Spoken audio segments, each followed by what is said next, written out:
Agora vamos estudar o livro de Neemias, que, como já falei, é tão similar na sua estrutura ao livro de Esdras que só pode ter sido escrito pela mesma pessoa. Então temos a mesma divisão em 4 partes, com 2 subdivisões, depois 3, depois mais 3 e depois 2.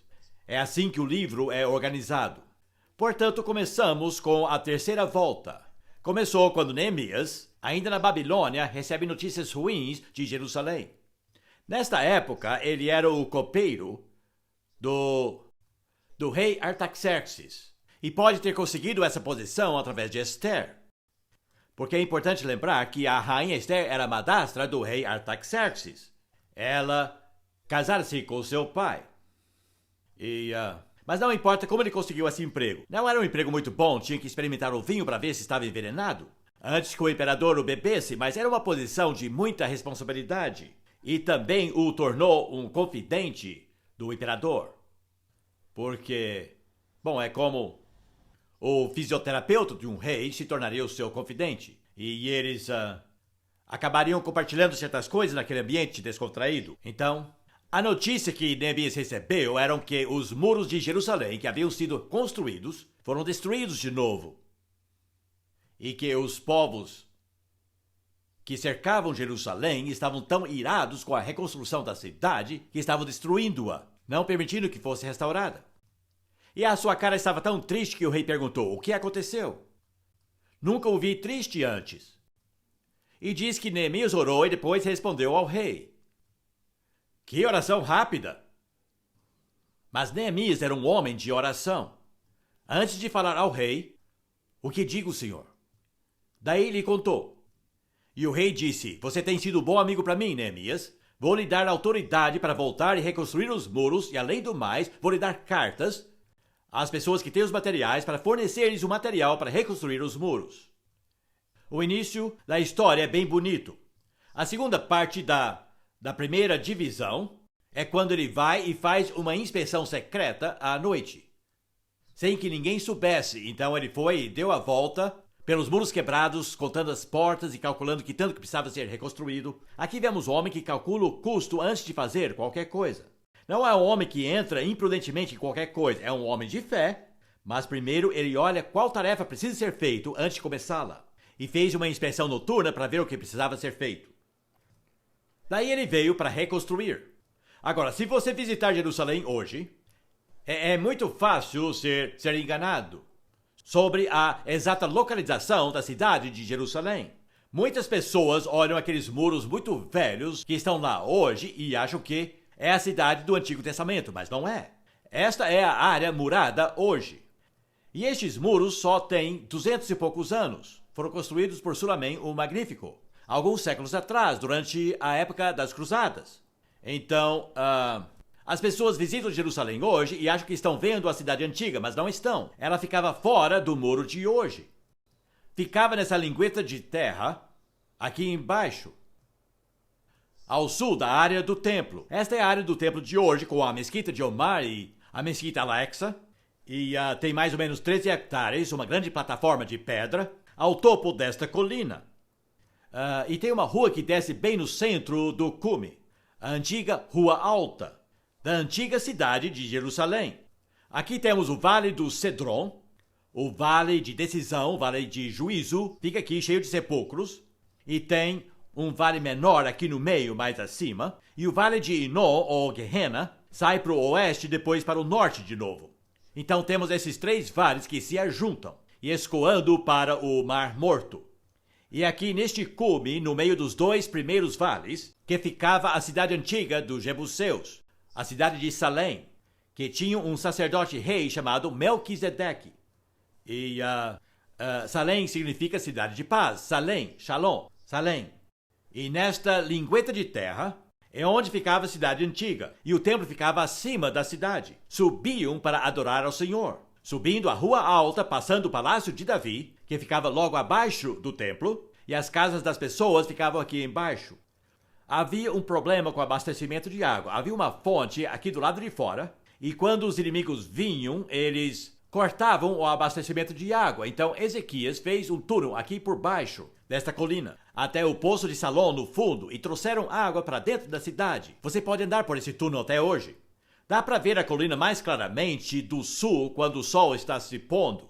Aqui temos uma foto do templo, da área do templo. Aqui está o Vale de Cedron, aqui temos o Tirapian e aqui o Vale de Guerrena.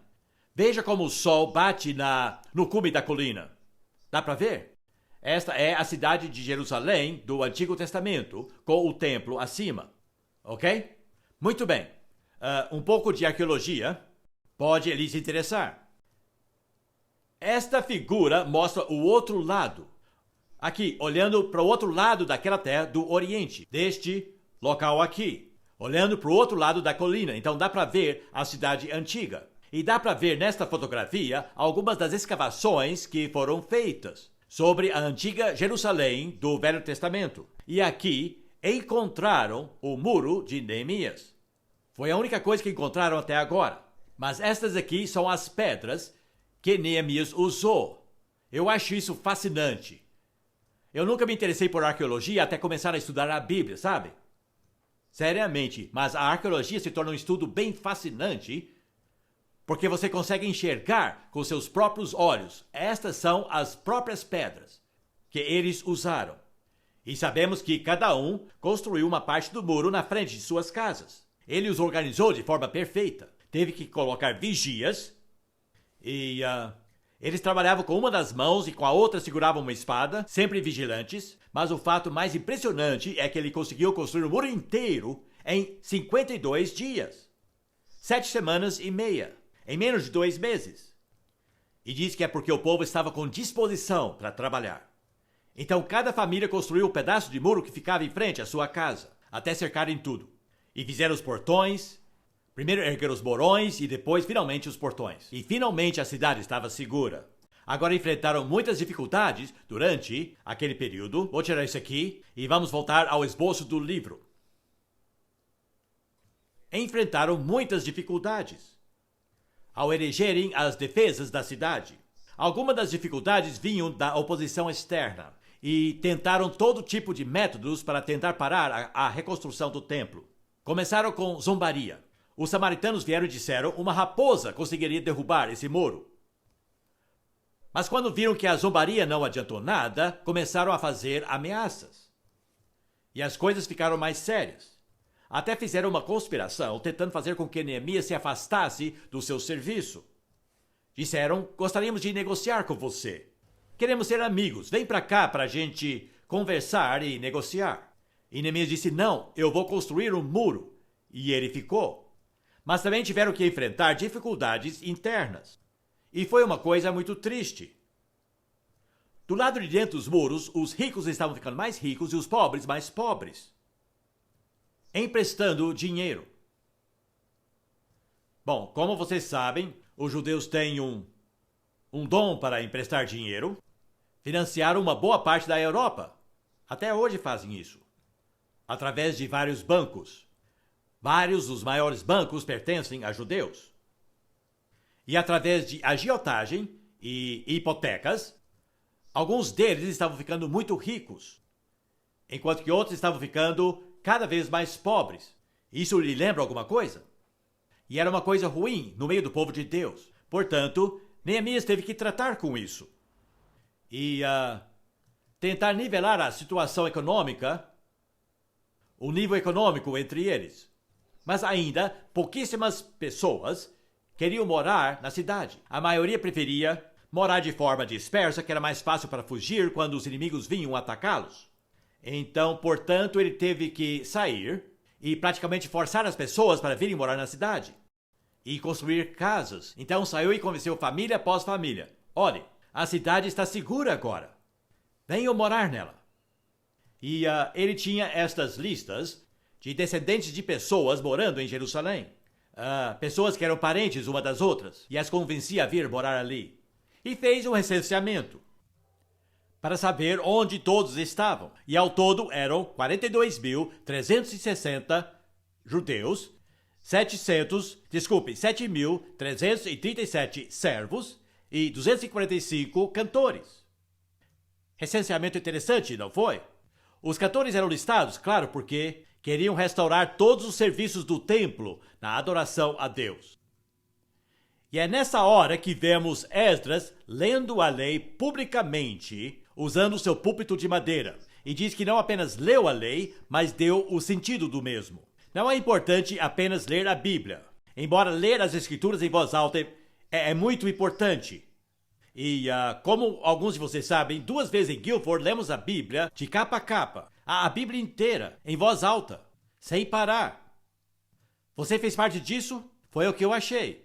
E começamos domingo à noite às 9 e terminamos no café da manhã da quinta-feira. Não sabíamos o que aconteceria. Mas, na verdade, alguém calculou um total agregado de 2.000 pessoas durante os 4 dias vieram ouvir. E viemos meia tonelada de Bíblias. Várias vidas foram transformadas para sempre. As pessoas vinham e diziam, vou ouvir mais um livro. Só mais um livro. Sabe, porque nunca antes ouviram a história inteira. Apenas ouviram 10 frases em um domingo de um lugar e 10 frases no outro domingo de outro lugar. Você nunca vai entender a palavra de Deus assim. Mas quando as pessoas ouviam um livro inteiro sendo lido, ficavam fascinadas. Alguns chegavam tarde da noite e ficavam lá até o café da manhã. Foi uma experiência bem intrigante. É bom ler a Bíblia em voz alta, em pedaços grandes, e não apenas em pedacinhos minúsculos. Como nuggets de frango, estão entendendo? A gente acaba se acostumando e jamais entendemos o fluir da palavra de Deus desta forma. Então foi isso que fizemos. Mas também precisamos explicar o sentido às pessoas.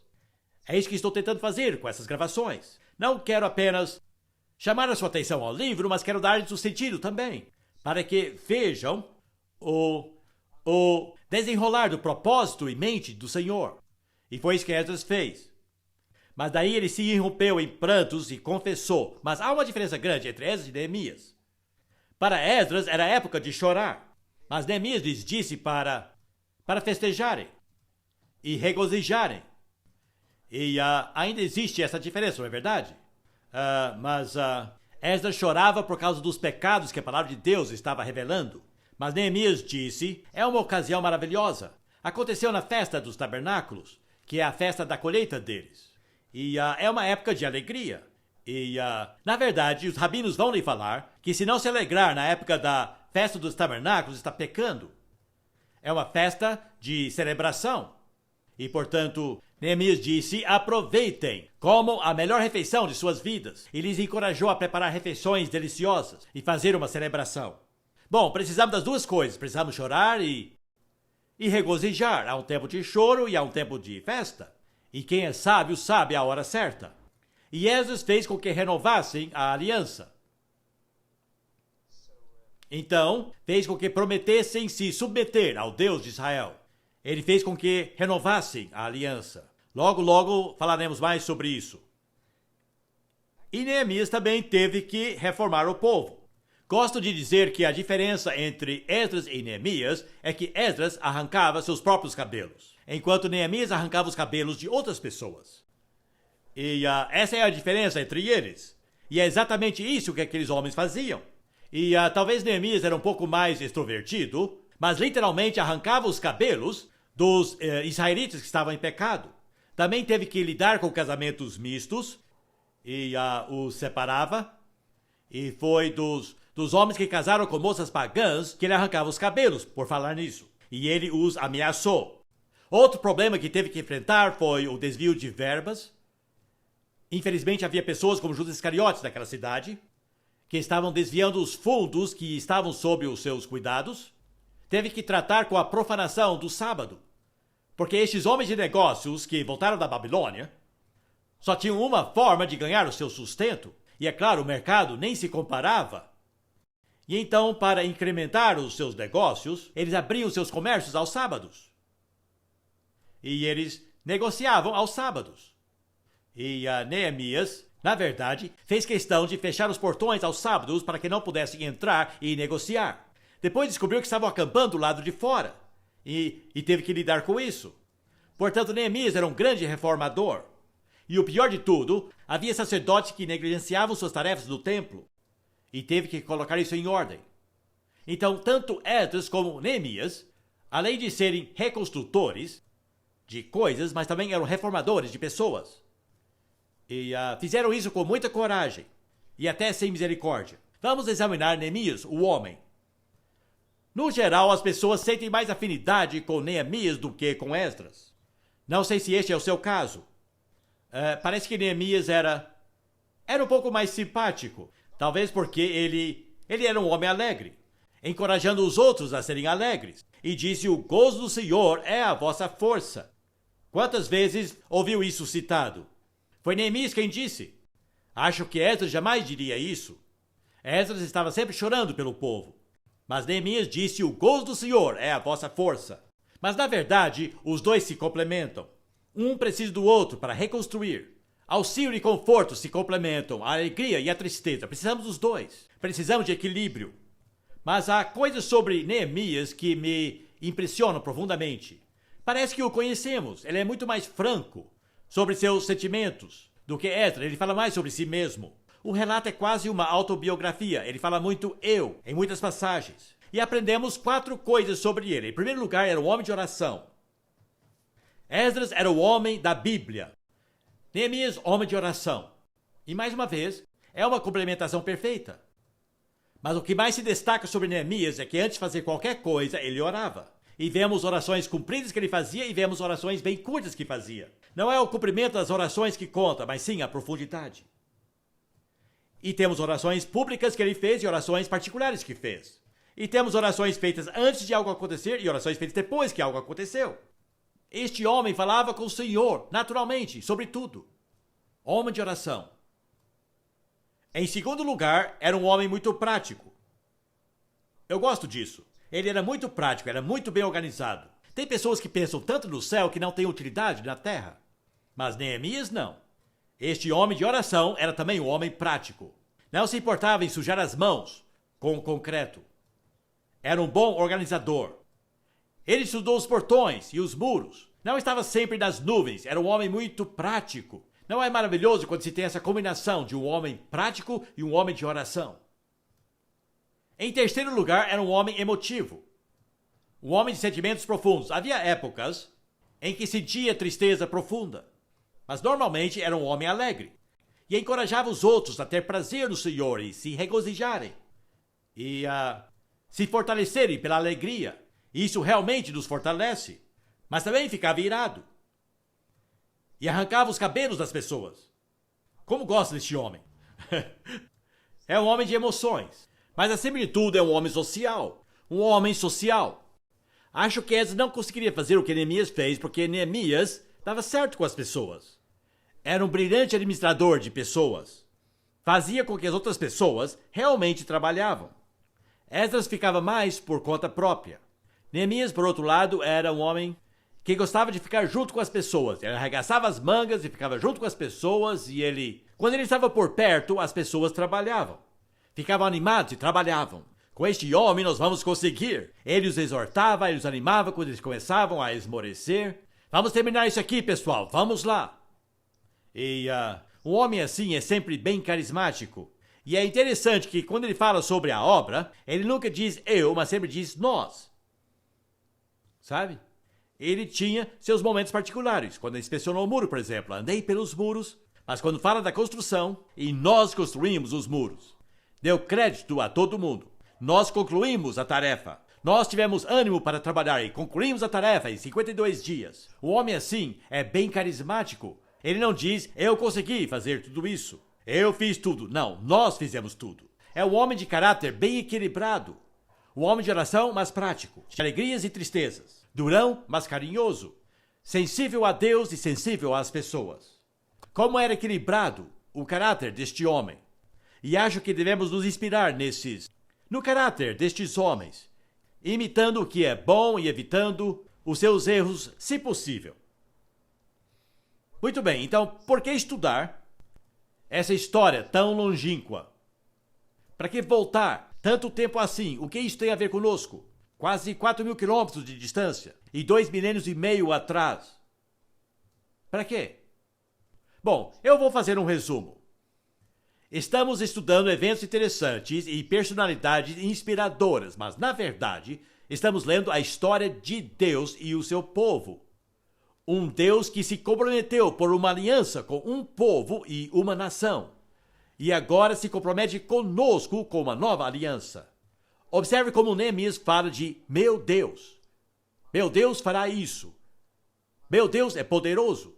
Meu Deus fará com que a obra se complete. E mais uma vez vemos aqui uma figura de um Deus que cumpre suas promessas. E precisamos nos lembrar que ele promete a seu povo duas coisas: a abençoar sua obediência e amaldiçoar sua desobediência. E o mesmo Deus que cumpre a primeira promessa cumprirá a outra. E ao mandá-los para o exílio, ele estava mantendo sua promessa a eles. Se você ler Levítico 26, versículo 44, ele prometeu tirá-los da terra prometida se fossem rebeldes. E cumpriu sua promessa. Agora, por que durou 70 anos? Somos informados do porquê no final do livro de Crônicas. Uma das leis de Deus era que a terra precisava de um sábado de descanso, assim como o povo. E Deus ordenou que a cada 7 anos não deveriam colher nada da terra, mas sim deixá-la descansar. Assim a terra teria um feriado. E depois seria muito mais produtiva no próximo ano. E deixaram de fazer isso por exatamente 500 anos. Então, quantos anos de descanso ou sábado a terra deixara de gozar? 70. E no final do livro de Crônicas, Deus disse: já que vocês não querem deixar a terra descansar, eu deixarei. E a terra tem 70 anos de férias vencidas. Então vocês vão ficar fora por 70 anos. Não é interessante? Foi por isso que o exílio durou exatamente 70 anos. Para que a terra descansasse, Deus sempre cumpre suas promessas. Ele prometeu galardoar o justo e castigar os ímpios. Ele fará as duas coisas. Porque ele se comprometeu a fazer as duas coisas. E isso se aplica a seu povo, assim como a qualquer outra pessoa. Paulo, escrevendo aos cristãos, diz: todos nós estaremos perante o tribunal de Jesus Cristo, para sermos julgados por aquilo que fizemos no corpo. Todas as pessoas serão julgadas pelo Senhor Jesus Cristo. Deus cumpre suas promessas. Agora, nesses dois livros, Esdras e Neemias, eu observo que Deus opera secretamente. Não há palavras proféticas nestes livros e tampouco há milagres. Mas vemos Deus operando de uma forma impressionante e quieta. Primeiro, ele trabalha em líderes que não faziam parte do povo, homens como Ciro e como Artaxerxes. Deus tem o poder de operar no coração de pessoas que não o conhecem. Não é impressionante? Se vai ser entrevistado por uma pessoa que não é cristã, você pode orar para que Deus prepare os seus corações para a entrevista. Compreende isso? É uma forma silenciosa de Deus trabalhar, preparando as pessoas antes de você chegar. Isso tem acontecido tantas vezes comigo. E você pensa: não foi uma batalha, achei que seria uma batalha. Mas pareciam estar prontas para ouvir o que eu queria dizer. Deus trabalha assim também. Ele não precisa abrir o mar vermelho, ele trabalha desta forma também. E ele operou aqui também levantando Esdras e Neemias, e Zorobabel e Josué. Deus opera levantando as pessoas certas na época certa, os líderes corretos para o seu povo. Isso é tão impressionante quanto os milagres. É Deus em ação para cumprir os seus propósitos. Mas infelizmente, e esta é a lição que aprendo aqui, aqueles que regressaram à terra caíram numa vida de pecado. O único pecado que nunca repetiram, jamais, foi a idolatria. Até o dia de hoje, os judeus têm tanto horror à idolatria que nunca, jamais voltaram ao culto de ídolos. E jamais farão isso. Mas caíram na prática de outros pecados. E essa foi a tragédia. Winston Churchill escreveu uma história magnífica da Segunda Guerra Mundial, em 6 volumes. Eu já li essa obra e é fascinante, mas no último volume tem um título que é muito interessante. Fala do finalzinho da Segunda Guerra. É intitulado Triunfo e Tragédia. E o subtítulo é o seguinte: como as grandes democracias triunfaram. E assim puderam voltar à prática das mesmas leviandades, que praticamente custou-lhes a própria vida.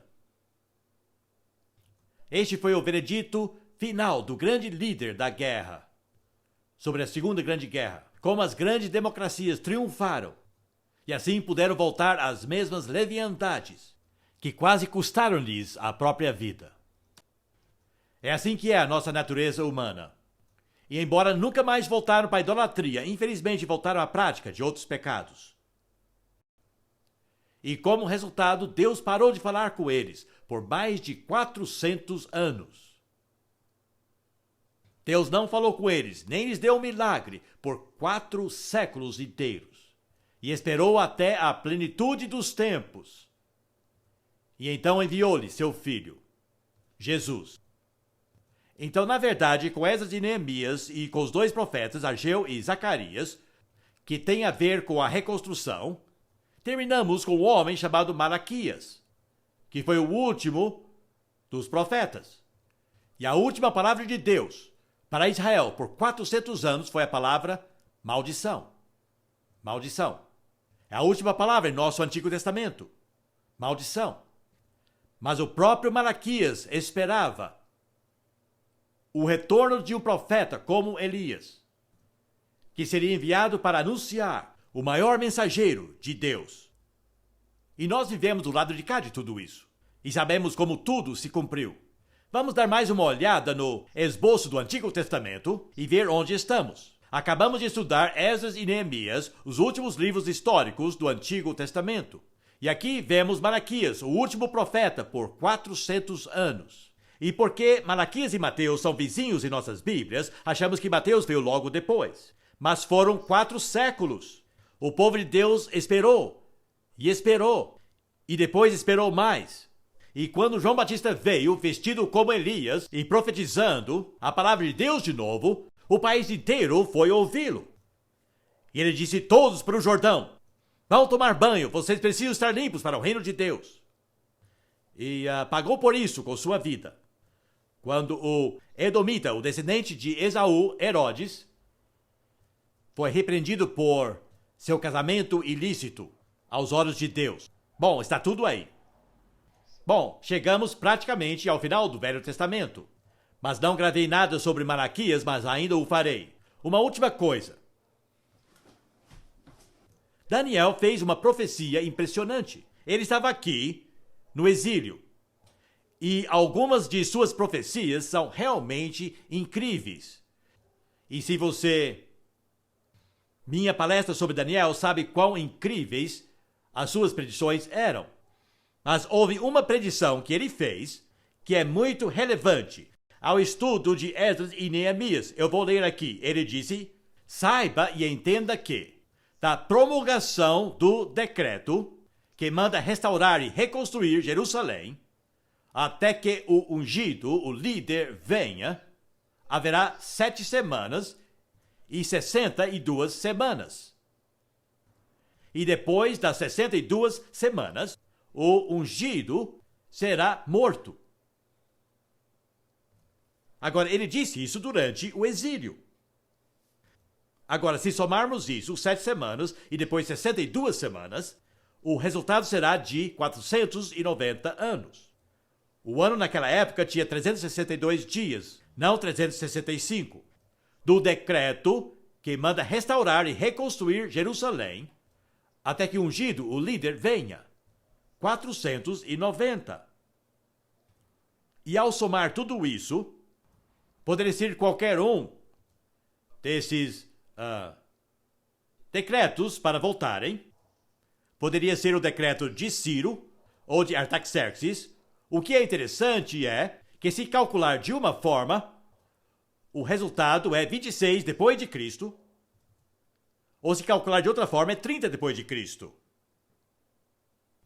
Agora, é difícil calcular essas datas porque os calendários mudaram, como sabem. A duração do ano também mudou. Mas, de qualquer forma, é impressionante. 490 anos depois de qualquer um dos 2 decretos, chegamos à vida de Jesus. Não havia maneira de Daniel saber disso. Como realmente não sabia. Mas Deus sim.